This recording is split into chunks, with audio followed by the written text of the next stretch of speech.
Good afternoon, everyone. Thank you for having come today for the first lecture of the series of the Beyond Entropy lectures here in London.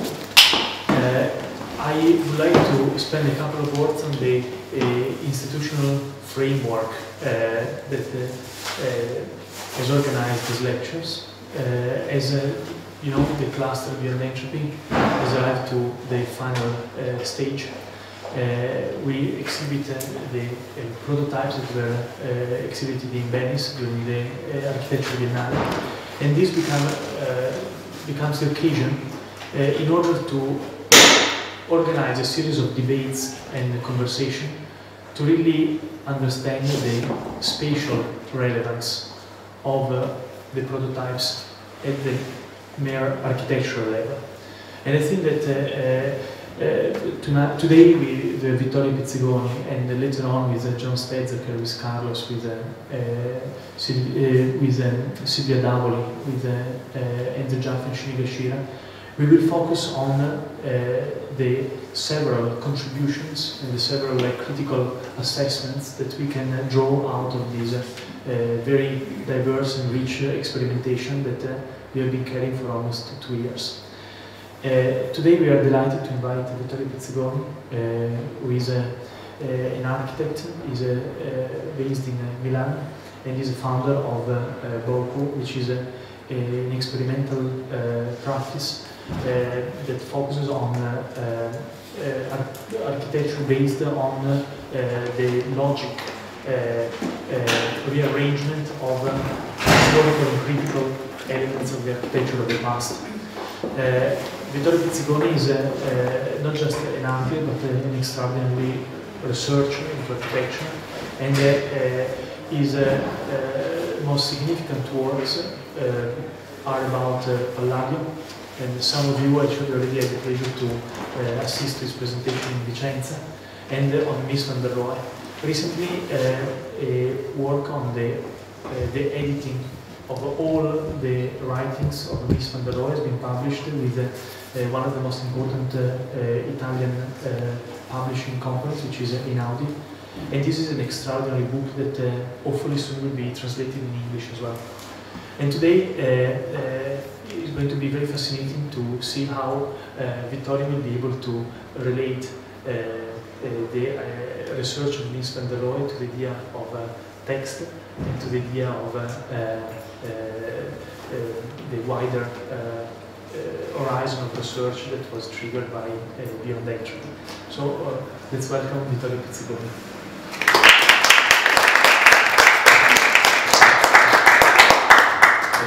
Thank you very much. Thank you, first of all, for inviting me here and giving me this possibility to speak. As Stefano said,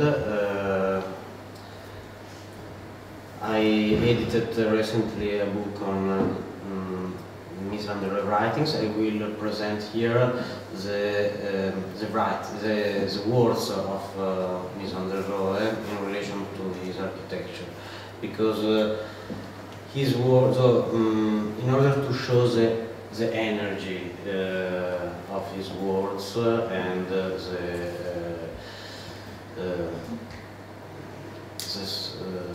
strong way of thinking he was able to develop in order to clarify his own architecture.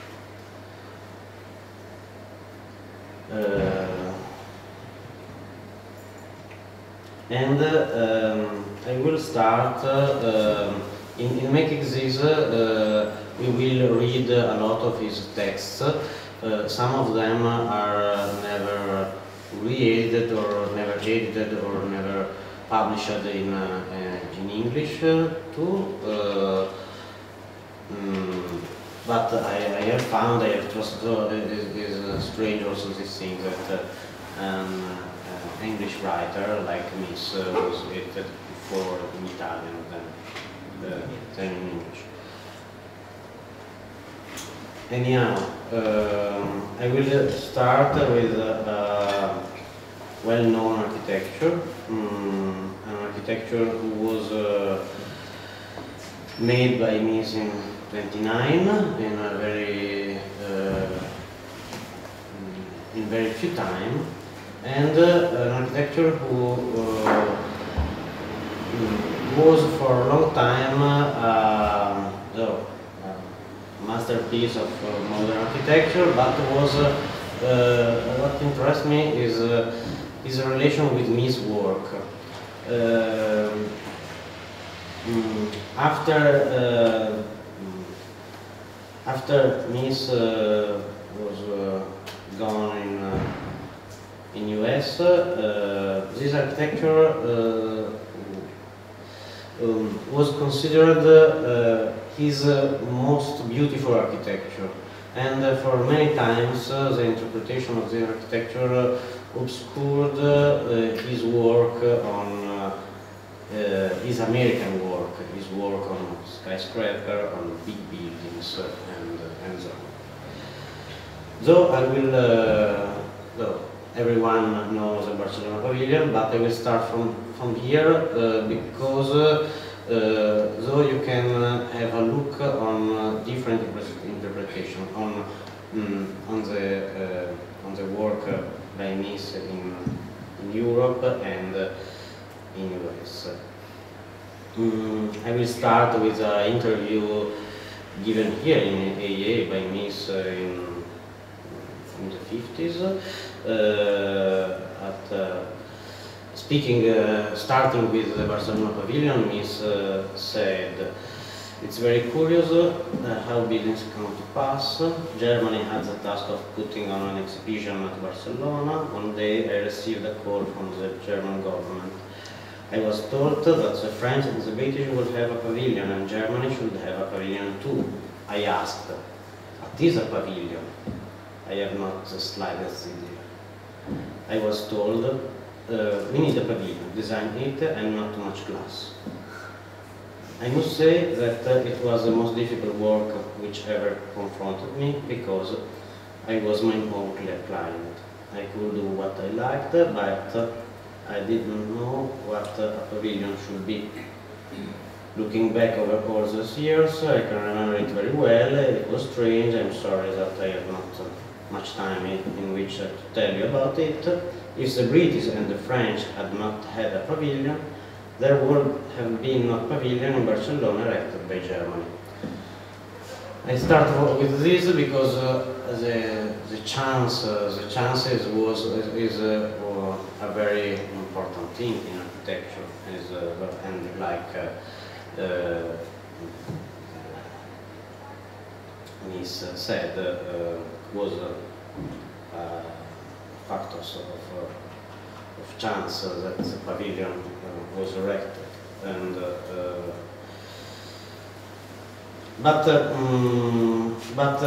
before speaking of the pavilion, I will come back to the early years of Mies van der Rohe, when he started to study architecture, to work as an architect. He never studied, he was not educated, and by the way, that was a problem when he asked for the license in US, because he had not any degree. And recalled Mies, I was interested in what architecture is. I asked somebody, what is architecture? But he didn't answer me. He said, just forget it. Just work, you will find that out but yourself later. And Mies, and the comment of Mies is, that's a fine answer to my question. Just work is a fine answer to this question. But I wanted to know more, I wanted to find out. That was the reason I read, for nothing else. And Mies started reading, to buy book, to buy a lot of book in a very disordered way. He started to read everything he could, and in order clear what is going on, what is our time and what is our lot. Otherwise, I think we would be able to do something reasonable. In this way, I read a lot. I bought all this book and I paid for them.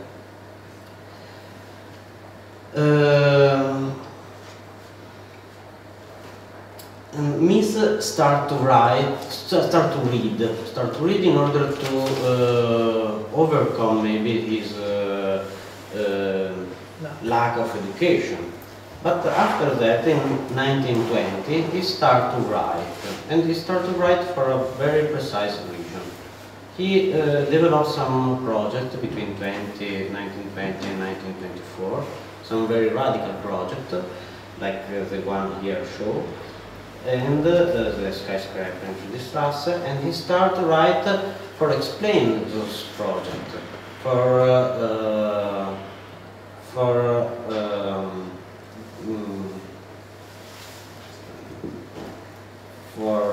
publicate this project, for give publicity to those projects. His first article is, of course, on the glass skyscraper in Friedrichstrasse, on the two glass skyscraper, and then he go on writing about the Bureau House, starting to have this kind of double text. So a first text more theoretical, and a second text more precise, more just a description of the building from a material point of view. And the first text more related with the spiritual part, as he start to call this part. The very famous texts are these ones, those ones. We recognize no form problem, but only construction problem is a text there above, and behind there is a description of the house in concrete. The last radical project he started to develop, and then he go on using this kind of new space.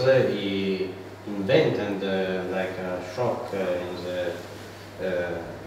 the brick house,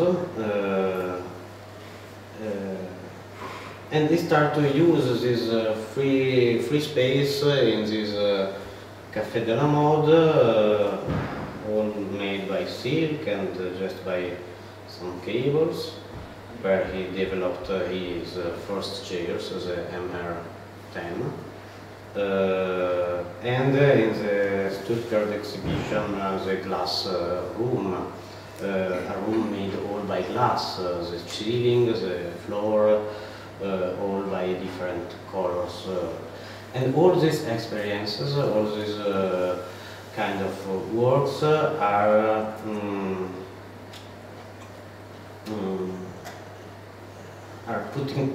he put together all these experiences in his later Barcelona pavilion. Like this other one, the Adam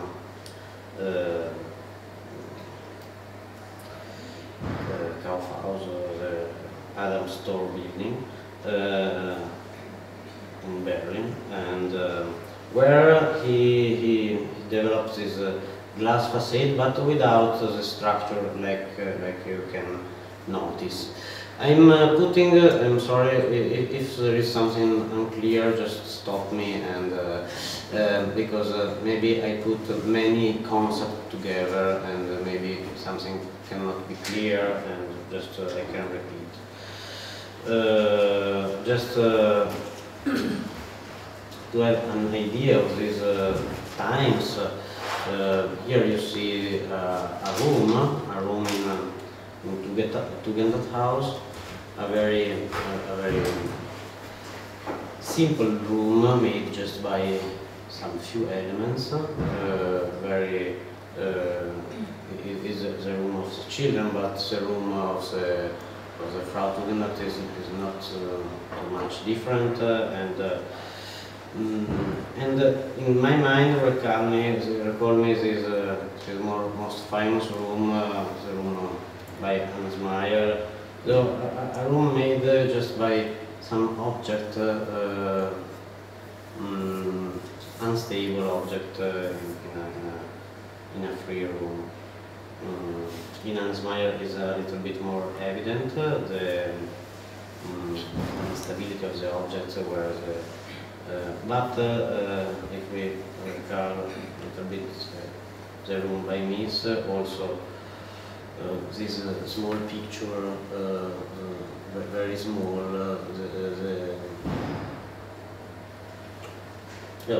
just to give you an idea of the context. And during this time, Mies developed also in this instability of the space. He developed his work with Lily Reich for furniture. Like this one, for me, is a beautiful drawing. So very, who made very clear how the same idea can be used in many different occasions. This was only also for explain to you a process, a project process Mies always was following, and he said, for example, never give to the client two solutions, just one. You decide. The client cannot decide which one is the right one. You decide, and when you have decided, you can fight on that, and you can convince the client. He said also some people asked him which relation do you have with the client, and he said, to the client you just have to speak about children, their children, and so on. Never speak about architecture with the client. But in this case, you can see exactly this process. So a lot of chairs. So he was studying sitting chairs, and he makes this price. This one, the one on top, the third one, and then he decided, and just one was the right one, and just one was reduced. We can, after this small introduction, we can come back to the Barcelona and understand how in this architecture, an architecture who was made in 3 months and projected and made in 3 months, and listed for 12 months, more or less, 1 year, but a little bit less than 1 year, and one was destroyed just after the finish of the exhibition. In this architecture, all this concept of all this idea I tried to explain to you came together. The idea of freestanding walls, the idea of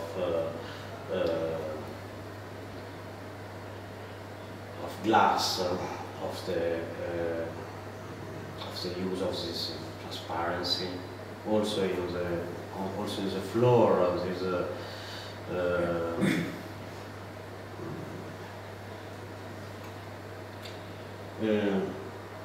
it seemed in the pool there was glass down the water in order to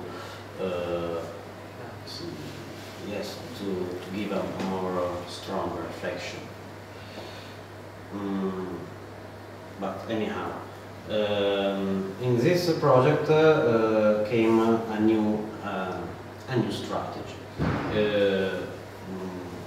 And this new strategy are the columns. Columns are another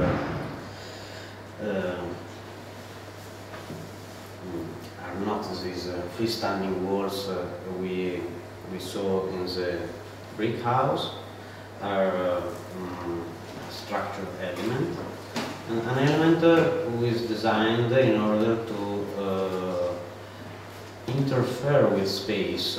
Is well known, but just to remember you, is well known that in the Johnson book this column and that column was erased because those two columns interfere with space and are located right in the point in which they interfere more strong with the space. But without just for remembering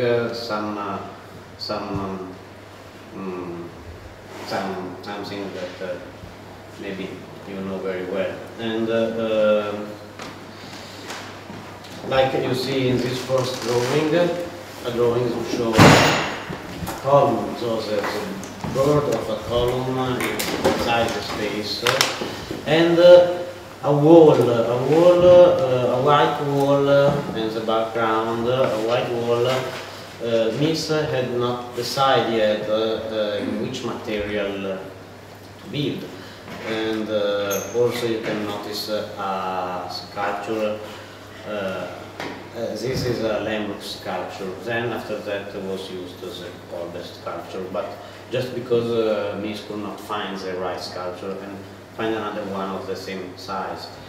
But there is a fun story about the wall in the background, this white wall, and is a story told by Mies itself. I would like to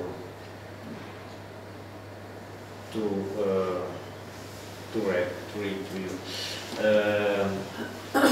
Of course, I had already an idea of what I wanted for the pavilion, but it was not yet fixed, like you see, like you've seen in the picture, and was still a little unclear.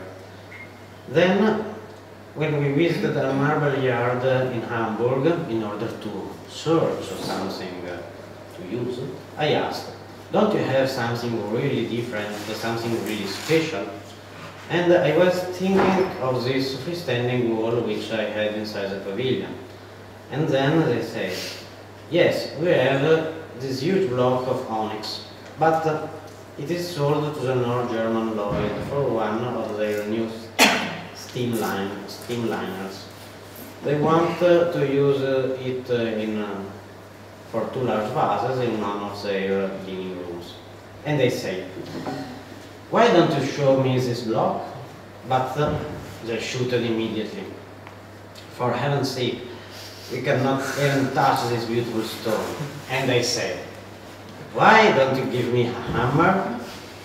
And I will show you how we did this at home." Everybody knows he was a son of a stonemason.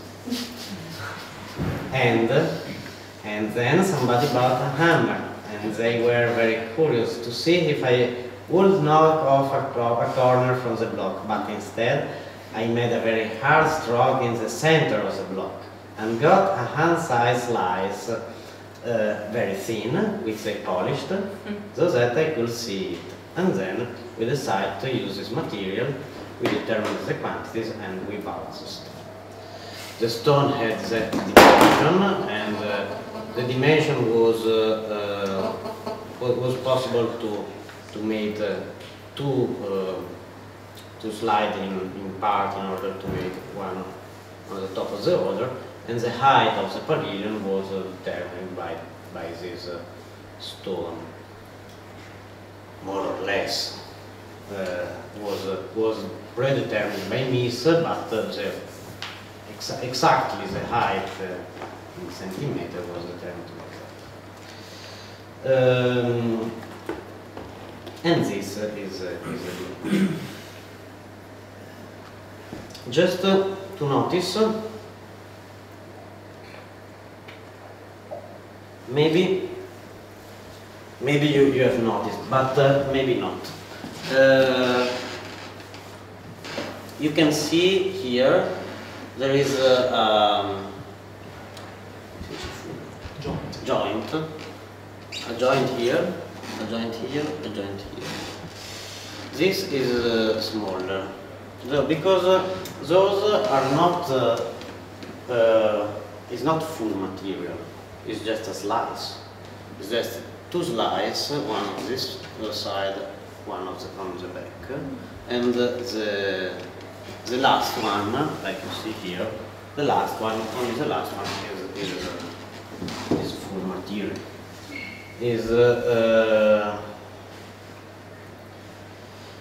Here you can have a look at the.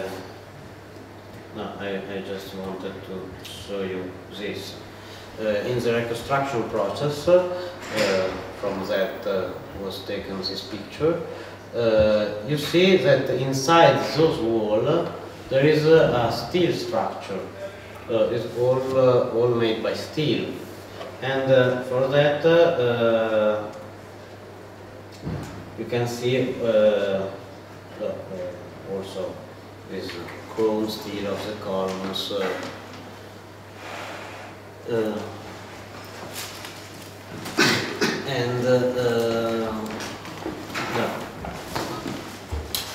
A last comment on the Mies pavilion, a comment by Mies itself. The Barcelona pavilion, if he was asked about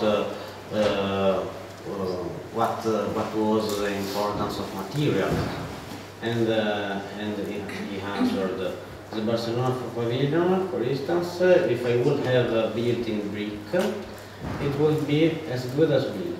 I am quite sure it would not have been as successful as marble, but that has nothing to do with the idea.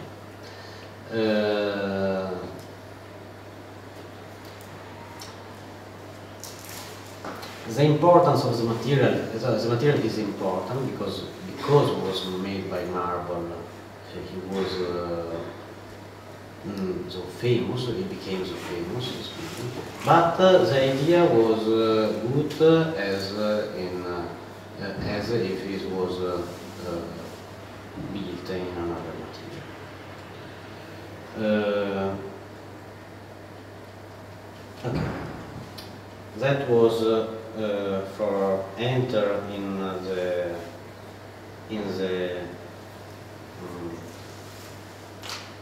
the main interpretation of Mies works, and to give you, to remember you all some important thing about his work. Now we start to see how he developed this starting point in US. The Barcelona pavilion experience had many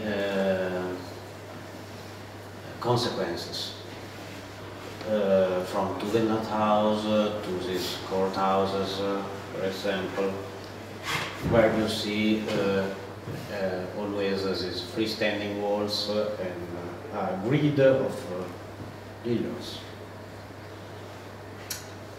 And this type became a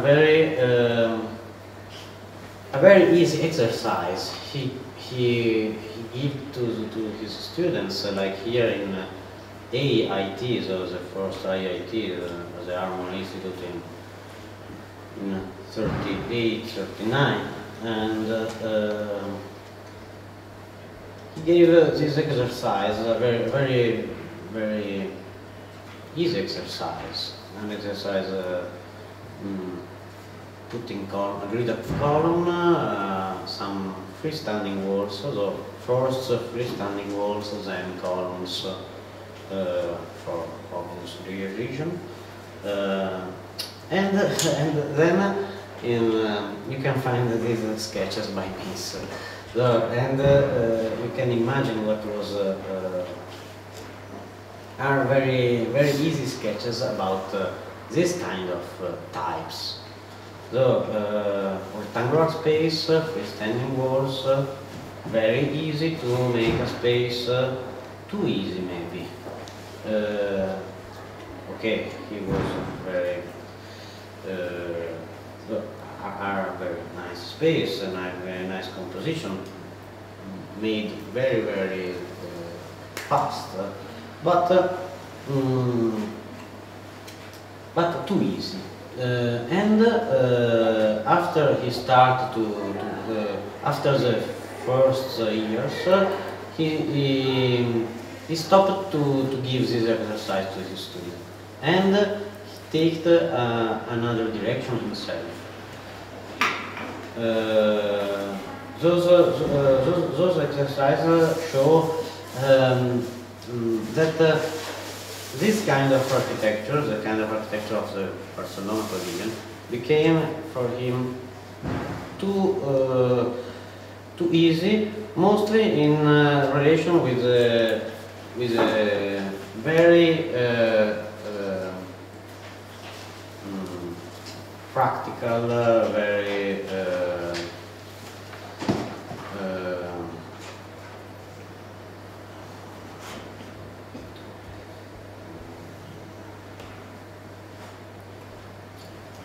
with the architecture of US, where the professionalism is very professionalism, the practice of architecture, professionals, yeah,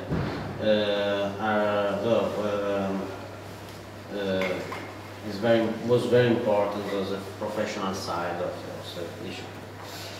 And now I start to read you something who give you an idea of some new development he start to take in US, and new development that are also very present in our time. And I start with this description of a journalist who described how Mies reacted to the interview. He started to give a lot of interview in the US, and first in Europe you use the articles as a way of communicating, and in US he started to give interview. The most stimulating, but for a story-seeking journalist, most difficult factor about interviewing the owner of modern architecture, septuagenarian Ludwig Mies and the Rohe, is his absolute refusal to be dogmatic. Considered judgment, yes, but no hard and fast rules, just being wisdom. And we will see how much that is true. Talking to a reporter at his London hotel, he maintained a constant demeanor of delighted surprise at the attention he was receiving from pundits, journalists, radio, commentators, and television news. This charming tolerance leaves one indelible impression. To this demigod of 20th century architecture, it is not the journalist who is being honored by being granted an interview. Mies van der Rohe completely reverses the normal procedure. He gives the impression that it is he, not the reporter, who is being honored. And I read to you this part in order to make you feeling a little bit also about the humanity of this person, of the something maybe less conceptual in architecture, but more and I think it's important to understand those concepts he started to develop in the US. Repetition. I'm sorry for reading a lot, but it's important. In this view, the real structure of any building is its framework. He starts to think at the framework on structure as the most important thing. He tried to preserve the beauty of his lines and not rather cover them with unnecessary overlays of brick or other materials. When some learned architectural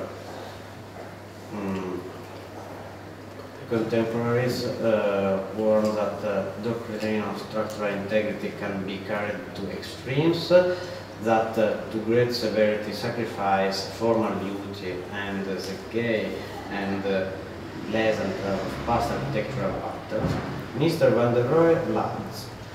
He appreciates the challenge of repetition.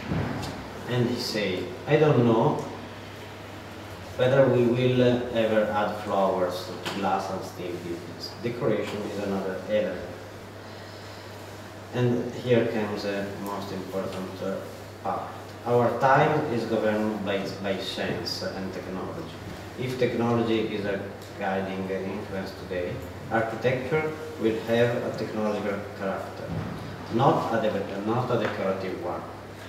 We would ask for a clear structure and not care how it looks. Should there be much repetition of this type of building, the effect need not to be boring, he claims. There are about, and this parallel is very interesting, there are about 10,000 species of sheds, he says, but only one spiral shed construction in all of them. The difference is in the rate of growth. When the shells grow fast, they become fat. When they grow slowly, they become round. And this parallel between shells and building in the city is very important to. It was his answer to people asking him. But the city could also be boring, all with the same constructed with building with the same principle. Another answer, for example, was quoting the medieval city where all the plan was the same, but the difference was in the door of the people. Someone had a door of one type, some other of another type, but was enough for a difference in a most.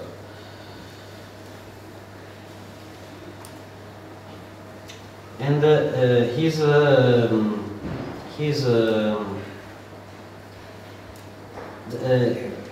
his attention to repetition start, for example, here in Barcelona. He doesn't do only the Barcelona pavilion, but other things also. But also this one, very nice, is a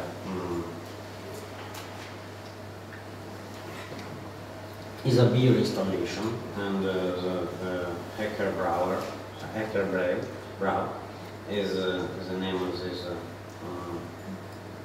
Rohe motion, the beer here show, where the repetition of the glass of the bottle of beer gives this strong look. And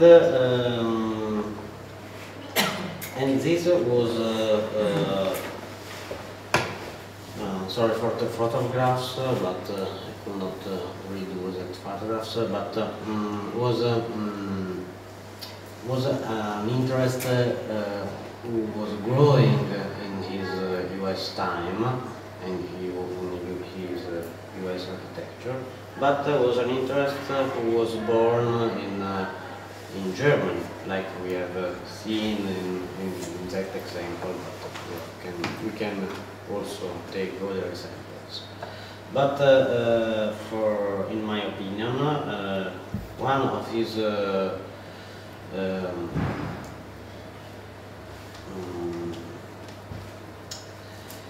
he takes his interest from this book. This is one of the books of Bernard Linder. Books on Ingenieurgebäude, engineering buildings. Book that I inspired also the Hilbersheimer books on Ellenbauten, so it was the title on whole buildings. And we can see here just a few images of all these different types, different examples of the same types of space, but show in many different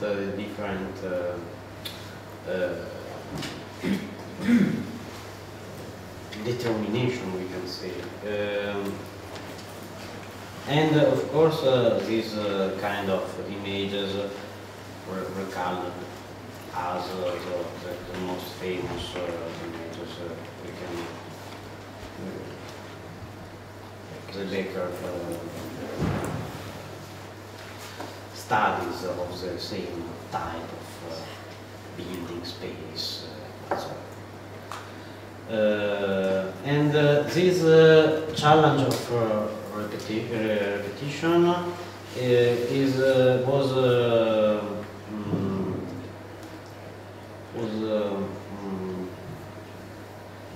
Mies was taking this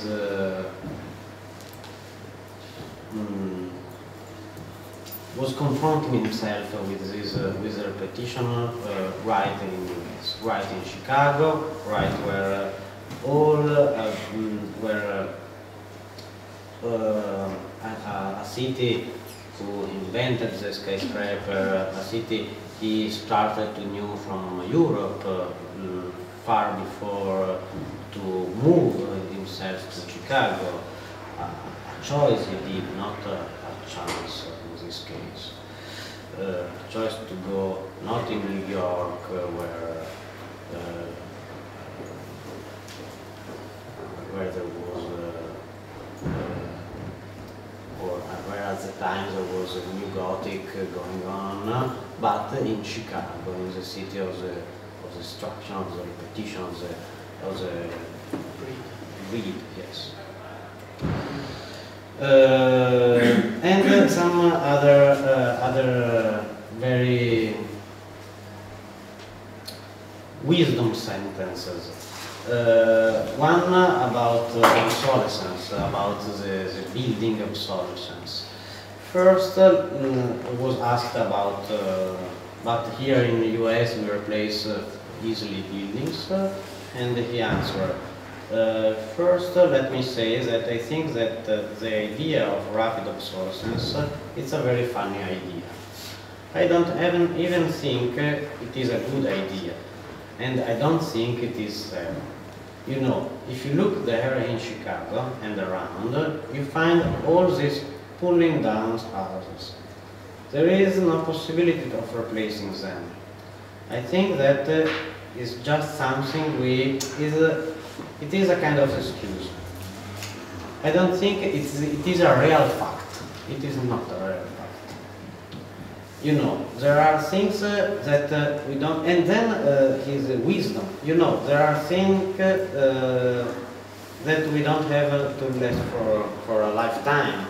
The suite, for instance, in some other times we had one suite when we married, and we kept that all the time for good, and otherwise we had only working clothes.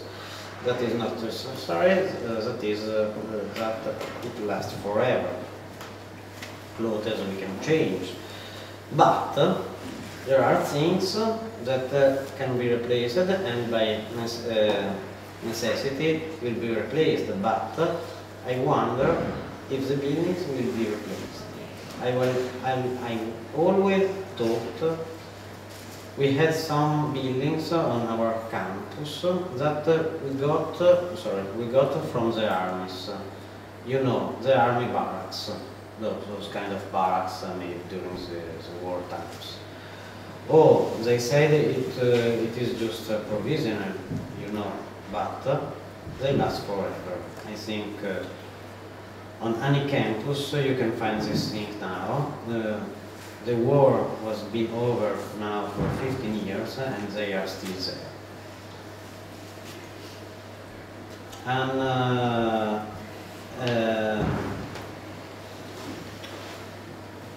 And in order to overcome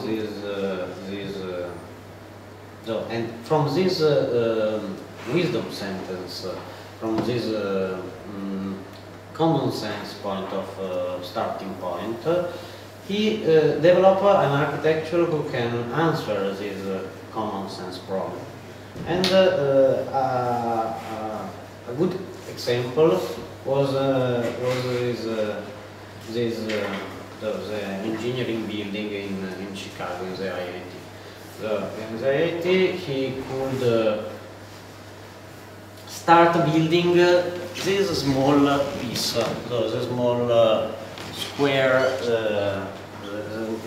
Was during the war there was very few materials and was very difficult to build, and he started to build this small piece. But he started to build this small piece with a really strange asymmetry of position, because also all this land was occupied by different houses, and he could not have another place.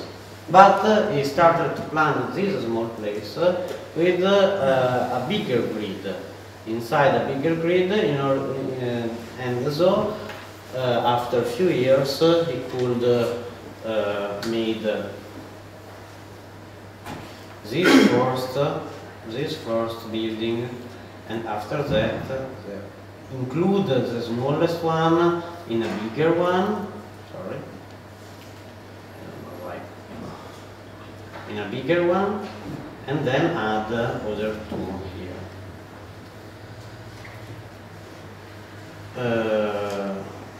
Here you can see the different kind of endings in the system.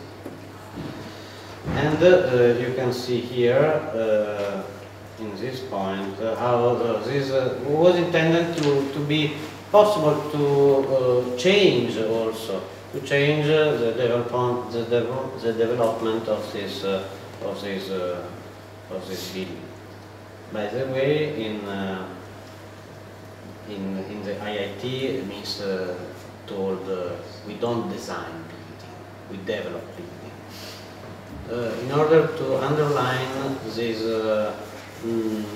concept of not a free design, but a really a developing of that.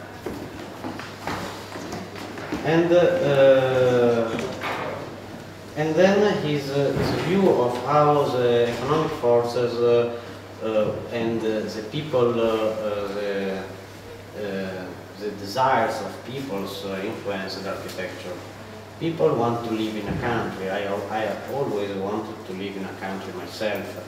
It was a little bit strange to find writing by Mies saying that. But at the end I could understand. He always accepts what is going on in reality. He never fights against the reality. He always takes this as an advantage for his projects. But we have to live in the city, he said, and the city is ugly. There is no reason why it can be really fine and good, and for that he developed for example, the lecture drive apartment, where you can see the nature outside of your glass windows. We are only at the beginning of the new architecture, but we can just let things grow up in the old way. We must plan on a large scale, large and complex projects. So in order to overcome these difficulties, we need larger projects.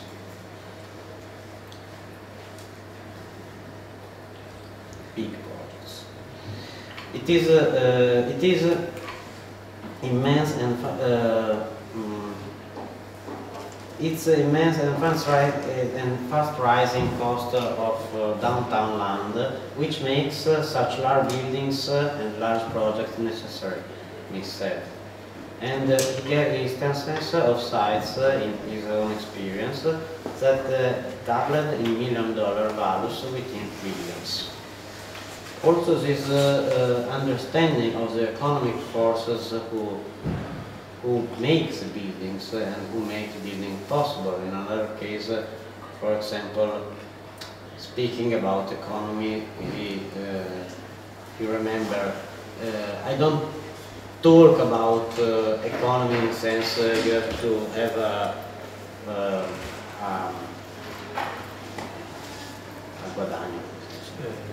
profit of 10 or 12% in a building. Because without a profit of 10 or 12%, any building could be built. Any as a beautiful idea will not be built without this profit. But I told of economy in a more larger sense, in a sense involving the use of the future, the different uses a building could have during the time, and also economy of means, economy of project, of design.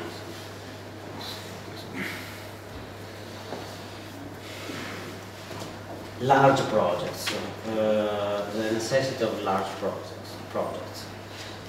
And this necessity, in order to overcome this and to use this we are in Toronto here, but there are many examples. For example, in order to use these economic forces and to use the fast rising cost of the land, you need this kind of big projects.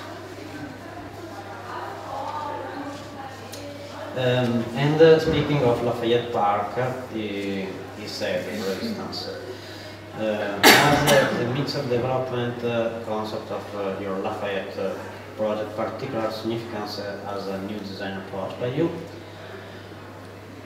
We build the lower buildings for people who like to live on the ground, but others like to live up in the air. Though in Lafayette Park, you know the project. I hope there are 4 or 5 high-rise buildings and some small houses, 2-story houses inside a big park, huge 53-acre park. Was made by Hilbersheimer and Mies van der Rohe in collaboration.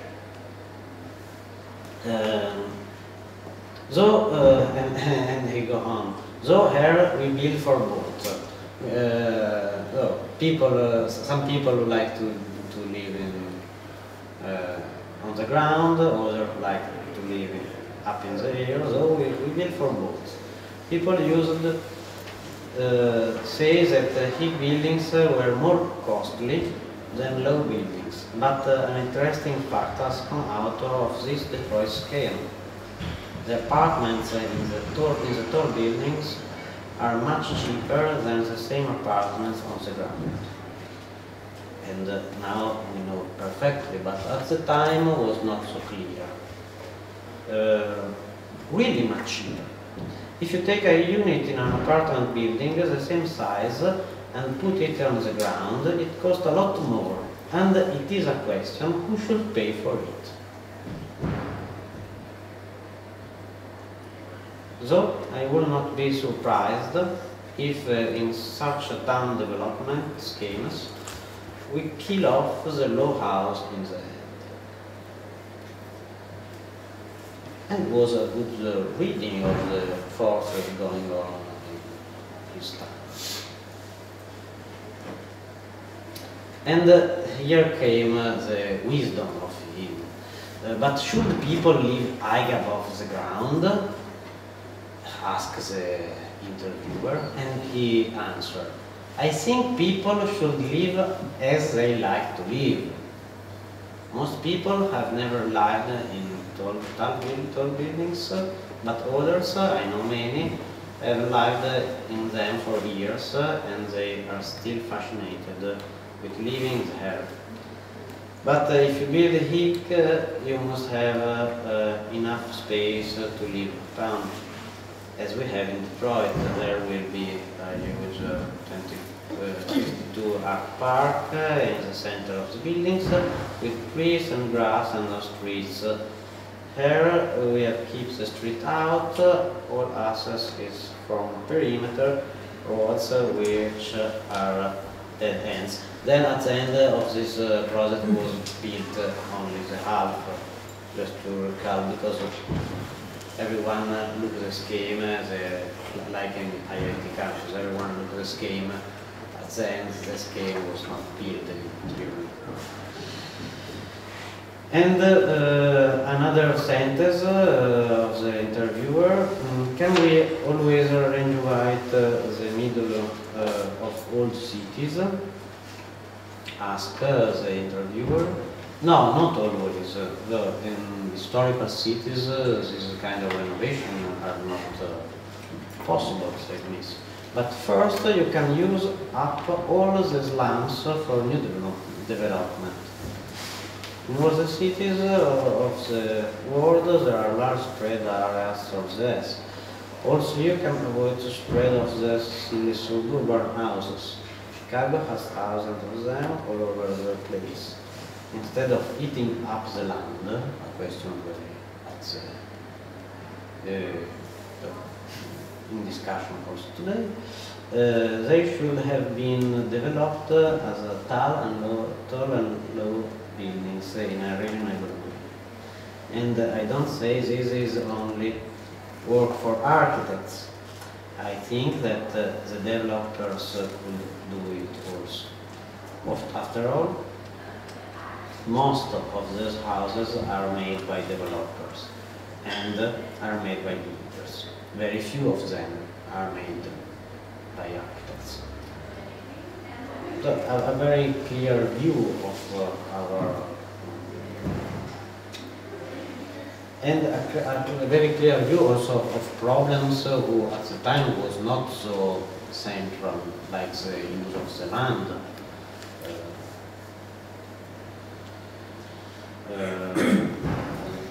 We said bigness, we said use of the land, we said it's auspicious to study design of buildings not long in advance of actual buildings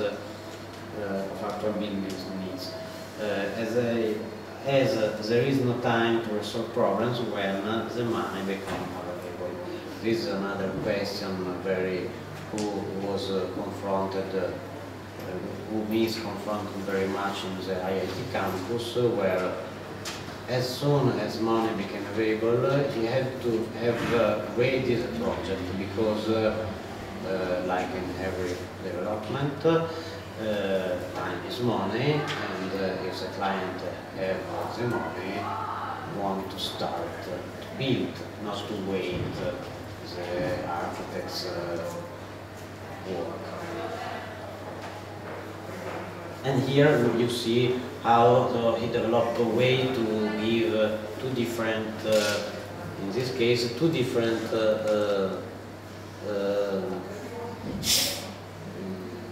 face of the same building.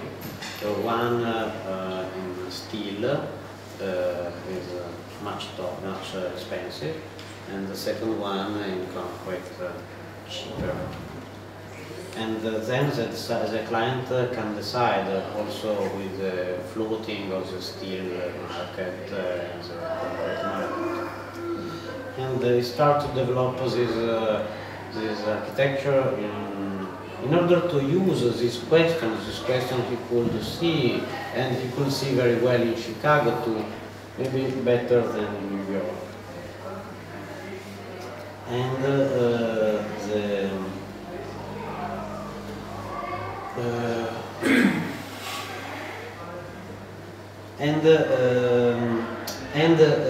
just one thing, in order to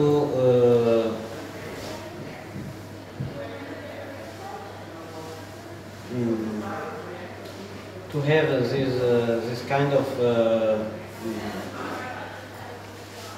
this is a common building in Chicago, and IIT campus is building renovated by Chorus some year ago, and one of the one beautiful buildings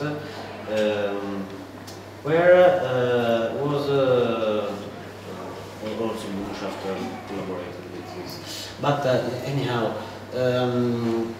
I would like to, though sometimes details are is a question who rise speaking about Mies, and but if you go there, if you go in Chicago, at the first look, you cannot really understand why people speak about details in this kind of buildings, because you don't see the details. Also in front of the Seagram building, don't see the details, and only a lot of time after you start I start to understand why speaking of details, because the details have to disappear, have to be not so. He studied so much the details in order to make them disappear. In order, nobody care about details, because you look the mass of the Seagram building, you look the repetition of the building of the IIT campus, you look the big scale factors, not the details. But the details have to be completely resolved in order to allow this. And for example, here you have Mies itself answer to a question: why do you use not art the way you did in Barcelona, in your American buildings? All the interviewer are forced with this with a parallel with Barcelona, with the Barcelona pavilion. Also in the 60s, all the architect interviewing Mies was thinking to this parallel. But Mies was much more far away, you can see. Why don't you use sculptures the way you did in Barcelona? We don't have in our school buildings, you know. We are glad to get money for one granite step. They always tell me, you know, make it in concrete. Nobody sees that if you make it in concrete. I tell them then that if you make it in granite, nobody, sorry, there's something spelled mistakes. Nobody sees it. So in granite, nobody sees it. But if you make it in concrete, everybody sees it. It breaks to pieces, it is ugly and so on, and everyone sees it in concrete. And in fact, the steps are always granite. And you see the ramps. The ramps you see because it's in concrete, and of course you see the ramps. If you are tired, just stop me and I can stop. But there are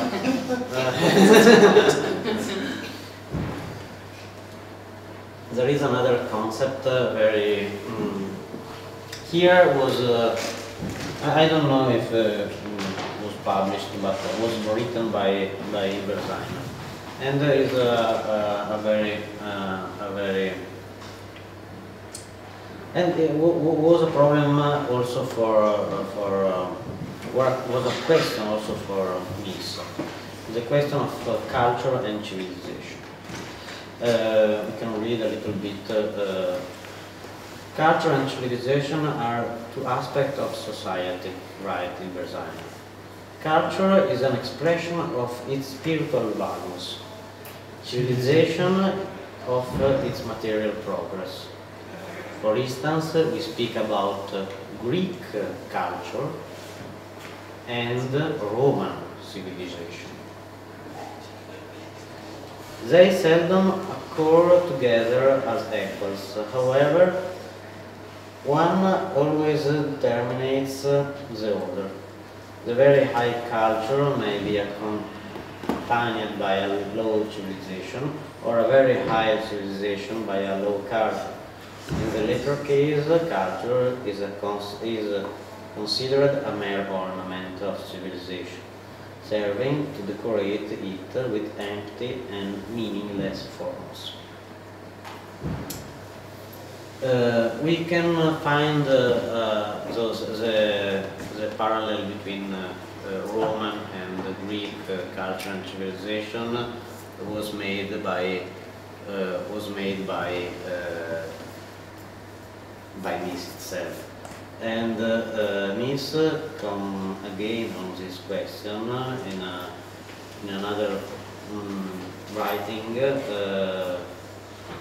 also published first time maybe. Architecture should be an expression of the senses of the civilization. It's very similar to another sentence Mies formulated in the 20s. Architecture is an expression of the essence of an epoch. Well, it was recorded in the title of this lecture. Civilization comes from certain ideas. One of the characteristics of our civilization is its striving for universality, is globalization, can we say now. Since technology, industrialization and economy are other characteristics. You could have technology without industrialization if it were not for economics. And this is very interesting, but maybe we can discuss later. A definition of technology, which is applied science, would be to use material force and interaction. But what interests me in this sentence is this one. So our one of the characteristics of our civilization is the striving of universality. Science, technology, industrialization, and the economy are other characteristics.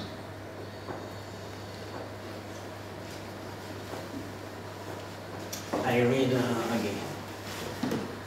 If you have to construct something,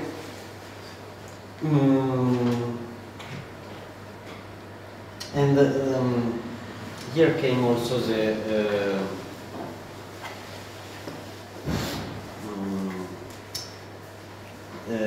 interest of Mies of common language, the possibility of restart a common language architecture. If you have to construct something, you can make a garage out of it, or you can make a cathedral out of it.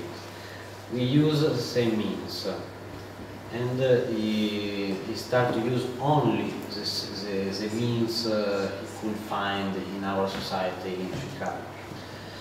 The same structural methods for all these things. It has nothing to do with the level you are working on. What I'm driving at is to develop a common language, not particular individual ideas. I think that is the biggest point in our whole time. We have no real common language. To build that, if possible, if we can do that, then we can build what we like, and everything is alright. I see no reason why that should not be the case. I am quite convinced that will be the task for the future. I think there will be certain influences, climatic influences, but that will only color what is done. So this universality of globalization, but with a slight color. I think much greater influence is the influence of science and technology that is worldwide, and that will take all the old cultures away, and everybody will do the same. just this light coloration.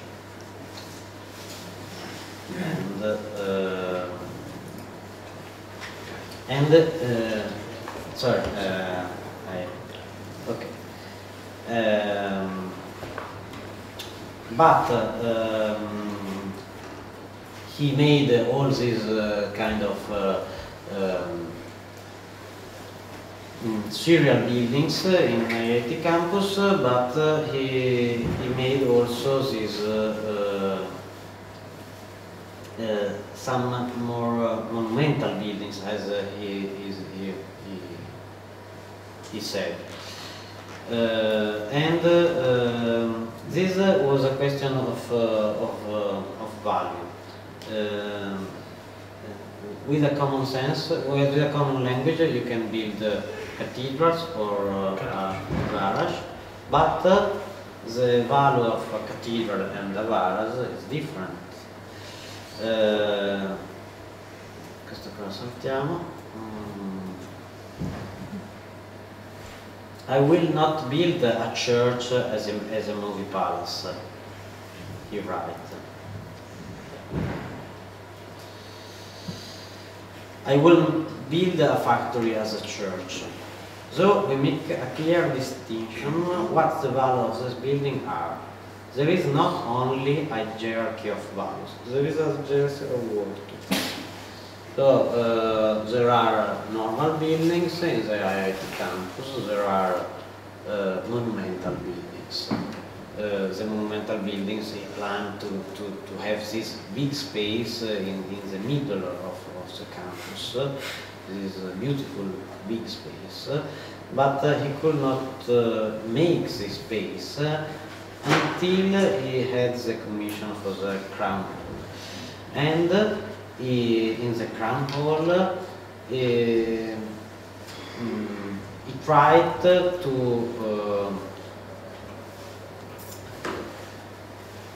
have a more monumental character, like he said here. This building had to express the dignity of a great institution, the IIT campus. And his question was, could that be done with the same means, so with the same piece of steel and glass? And this is his answer. A big work on how the architecture was produced, and but we have no time. And one more question. Remembering that the money of your finest designs will never be asked, the interviewer, for one reason or another. World War First, inflation, the 70s, 20s, 90s. Do you have any regrets about this? A pause, a shrug, a little smile, and an answer appropriate to a man full of years and past honors, who nonetheless live wholeheartedly in the present. I don't care much. I hope for the next possibility. A next possibility who never came was this one, a possibility who he tried to build until his last years, the convention hall. Thank you very much.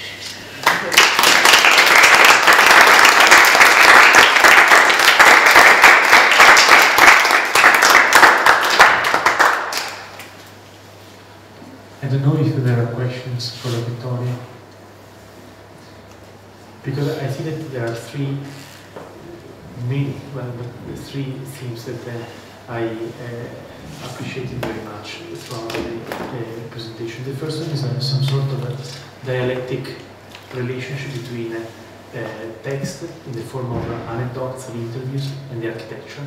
And this is something that very often we neglect about Mies, because we are presented with the building and we ignore the text. And this dialectic is very beautiful represented. It becomes a compositive element, not simply an historical fetish. It's not really an interest into the gossip, but actually the text becomes a clear tool to produce space. Second, I love very much the observation about the instability in Mies. And this idea actually that the space is always explored in the light of this unstable field of forces that emerges very beautifully even in the last consideration when it is about the economic constraints and construction and how all these forces inform the shape of the building much more than actually abstract, poetic or ideological reasons.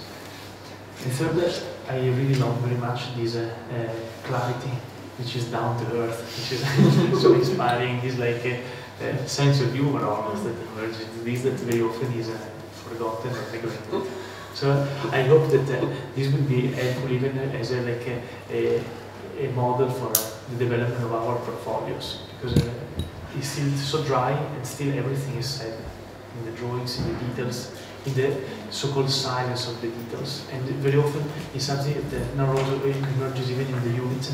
We really try to define something which is not about design, about the frivolous gesture, but is rooted to the development of an idea.